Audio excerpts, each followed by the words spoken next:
ay nagbigay komento kay Alexa Lacadet Estrada. Si Miss France Sauda, isa po siyang ABS-CBN production manager. Ang kanyang mensahe, I love how Kidilex have proved and continuously prove that they are worth hype of attention. Truly very talented. Congrats and keep it up, Alexa and Katie. Nakaka-touch naman po yung mensahe ni Miss France. Sobrang alam niya kung paano magtrabaho talaga ang dalawa.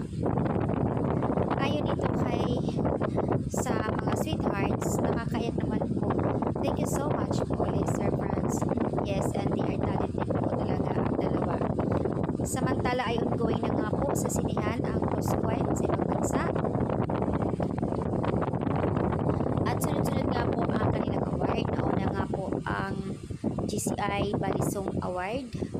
Hindi pa, I think sabi nila December 10 ang announcement, ang award bigayan. At kanina nga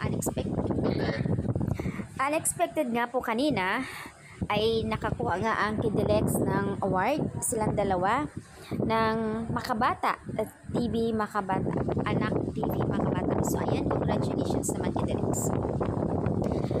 At halos ABS-CBN yung mga nag-a-attend kanina, lalo na sa HSU time.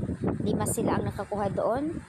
Sa Love Team naman, andoon Don Bell, Kidilex, Franceth, at si Andrea nandoon, nakakuha din.